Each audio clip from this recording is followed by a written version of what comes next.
कि जहाँ तक इस फिल्म का ताल्लुक़ है,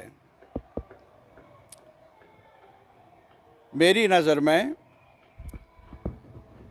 वक्त की ज़रूरत थी कि यहाँ के हालात, यहाँ के ट्रेजेडीज़ का अहाता किया जाता और जो भी हुआ आज तक, जो भी ट्रेजेडीज़ यहाँ हुई, उन्हें पेश किया जाता ऑब्जेक्टिवली, मौरूज़ी हक़ाइक़ को ध्यान में रखते हुए। ऐसा नज़र नहीं आता। यह हमारी बदकिस्मती है कि कश्मीर पिछले कई दहाइयों से मुसलसल ट्रैजिक सिचुएशन से गुज़र रहा है और सबसे ज़्यादा अलमनाक वारदात, जिसकी वजह से कश्मीरी शनाख्त को आंच पहुंची है, वो माइग्रेशन है। घर छोड़ने की मजबूरी हमारे समाज के एक अहम हिस्से को खौफ के मारे, डर के मारे वादी को छोड़ना पड़ा। कश्मीरी पंडित, ये अलमनाक चैप्टर है हमारी हिस्ट्री का, दो राय नहीं। लेकिन इसके साथ ही सच्चाई ये भी है कि तशद्दुद की हामी क़ुव्वतों ने ये नहीं देखा कौन किस मिल्लत के साथ, मज़हब के साथ ताल्लुक़ रखता है, किसका अक़ीदा क्या है। उन्होंने जहाँ टपलू को मारा, जहाँ लसकोल को मारा, वहाँ मोहम्मद शाबान वकील को भी मारा। वहाँ एक अलमनाक हादसा पेश आया। एक बुज़ुर्ग लीडर, रहनुमा, जो बिस्तर मरग पर थे, मौलाना मसूदी साहब, उनको भी नहीं बख्शा। मीरवाइज कश्मीर, मौलाना फारूक किसकी गोली से मरा? और फिर नमाज़ी जनाजा में शामिल, मातमी जुलूस में शामिल दर्जनों आम शहरी गोलियों के निशाना बने। क्या कसूर था उनका? ये भी हमारी तस्वीर का एक और रुख है, जहां जनरल मैनेजर HMT खेरा साहब को गोली का निशाना बनाया गया। वहां कश्मीर यूनिवर्सिटी के वाइस चांसलर मशीरुल हक साहब को और उनके प्राइवेट सेक्रेटरी अब्दुल गनी साहब को भी बख्शा नहीं गया। क्या ये हक़ाइक़ नहीं? जहां कई लोग, बाअसर लोग और ऐसे अनासिर जिनका लेना देना नहीं था सियासी मामलात के साथ, शीतल कौल नाम की हमारी एक बहन, श्रीनगर से ताल्लुक़ रखने वाली, बेदर्दी से उन्हें कत्ल किया गया। कोकरनाग में, अनंतनाग में प्रेमनाथ भट्ट साहब को कत्ल किया गया। वहाँ गुलाम नबी कलर साहब को भी निशाना बनाया गया। मेरा आज एक ही सवाल है उन कुव्वतों से जो आज भी खूने कश्मीर का सौदा कर रहे हैं, मुख्तलिफ बाज़ारों में इसे बेच रहे हैं। बस करो। कौन मरा? किसने मारा? जो भी मरा, मेरा रिश्तेदार मरा, मेरा अजीज मरा, मेरा बुजुर्ग मरा, उसका नाम क्या था? वो किस अकीदे के साथ ताल्लुक़ रखता था, वो कश्मीरी था। और आज मैं फिर यही दोहराना चाहूँगा, जहाँ वंदहमा के अलमनाक सानिहा पेश आया, वहाँ गाँव कत्ल के सानिहे को बोला नहीं जा सकता।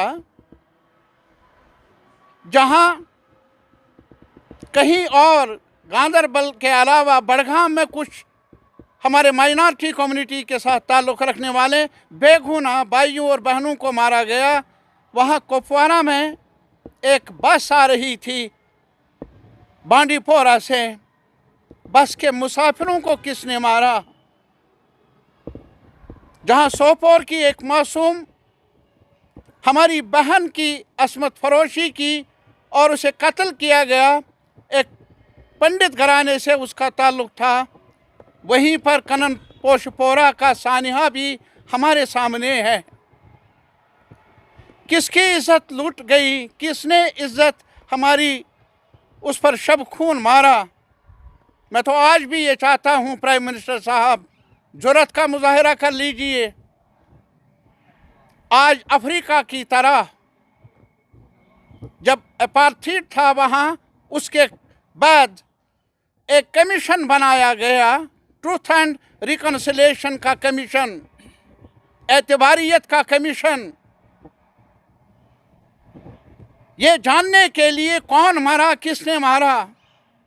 जो भी मरा वो दोबारा जिंदा हो नहीं सकता, लेकिन कम से कम जवाबदेही पैदा हो, उनके लवाहिकीन को ये पता चले कौन मरा, क्यों मरा।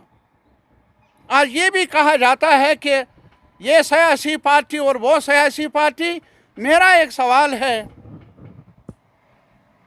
जो हमारे लेजिस्लेचर के स्पीकर थे, मेंबरान थे, नेशनल कॉन्फ्रेंस से ताल्लुक़ था, कांग्रेस के साथ ताल्लुक़ था, पीडीपी के साथ ताल्लुक़ था, वो किसने मारे, क्यों मारे, कितनी बड़ी तादाद से उन्हें बेरहमी से मारा गया, क्यों मारा गया? इसलिए उन्होंने वो रास्ता नहीं चुना। सबसे पहले जिसकी मौत हुई, अलमनाक मौत, कौन था वो श्रीनगर का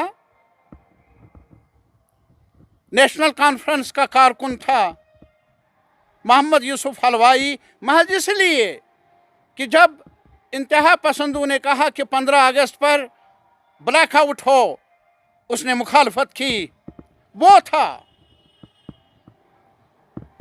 आज उसको किस सफ में आप शामिल कर रहे हैं? आज माना सियासी मामलात की खातिर खून आदम को पेश किया जाए, मुल्क के लिए नुकसानदेह है, अवाम के लिए नुकसानदेह है, कश्मीर के लिए नुकसानदेह है। मैं आज दोहराना चाहता हूँ, मुल्क के बाअसर अहले इक़्तिदार लोगों को बताना चाहता हूँ, कश्मीर ज़मीन का टुकड़ा नहीं, कश्मीर तहजीब का नाम है, सिविलाइजेशन का नाम है। 5000 साल की तारीख़ है हमारी, जिसे मिटा नहीं जा सकता कोई भी बारूद। पार का बारूद, आर का, यहाँ का बारूद भी हमारी शनाख्त को मिट नहीं सकती है। हमारी शनाख्त, हमारी तहजीब को दचका लग सकता है, लेकिन हमारी तहफ़्फ़ुज़ उसे ख़त्म नहीं किया जा सकता। मैं याद दिलाना चाहूँगा, मेरे ही इलाके में जहाँ कश्मीरी पंडित मारे गए, वहाँ बिजबहाड़ा का सानिहा भी पेश आया, नमाजी मारे गए। जहाँ हिंदू मरे, मुसलमान मरे, वहाँ छठी सिंहपोरा में, अरे साहब, मेरी सिख बहन भी मरी, सिख भाई भी मरा, और वो जो आंसू थे सिख बच्चे के चेहरे पर, वो जिनका कोई मरता है और फिर आंसू बहते हैं, मैं फिल्म बनाने वालों से कहूँगा अहले इक़्तिदार से कहूँगा, ज़रा मुझे बताइए इन आंसू का कौन सा रंग है। बरा मुझे बताइए कि ये आंसू किस बाज़ार में बेचने हैं। बस करो। मैं यही कहूँगा, जहाँ मेरा कुलगाम में अशोक मरा, वहाँ मेरा हांजन का यूसुफ भी मरा, वहाँ मेरा भोगंड का अमीन भी मरा, वहाँ मेरे 2 टीचर्स भी, बशीर अहमद भी मरा और भी मरे। कौन मरे? कौन मरे? मेरे अजीज़ मरे। मैं अपने रिश्तेदारों को बांटना नहीं चाहता हूँ। मैं अपने करीबों को इस चेहरे से नहीं जानना चाहता हूँ कि वो मंदिर जाने वाले हैं या मस्जिद जाने वाले हैं। जहाँ मैंने इलेक्शन लड़ा नहीं था कभी। टेक्नीसोल इंस्टीट्यूट ऑफ इंफॉर्मेशन टेक्नोलॉजी, जहां प्रोफेशनल ट्रेनर्स के जरिए diploma in computer application, diploma in computer teacher training, various programming languages like C++, Java, PHP etcetera, BCA, MCA students की प्रोजेक्ट ट्रेनिंग और साथ ही 11-12 के स्टूडेंट्स को IP कंप्यूटर साइंस की coaching कराई जाती है। इंस्टीट्यूट में एक्सपर्ट्स इंग्लिश स्पीकिंग कोर्स भी कराते हैं। एडमिशन के लिए आज ही विजिट करें Technisol, Azadganj near JK bank, Baramulla. For more info do call 7006279200 9622454533।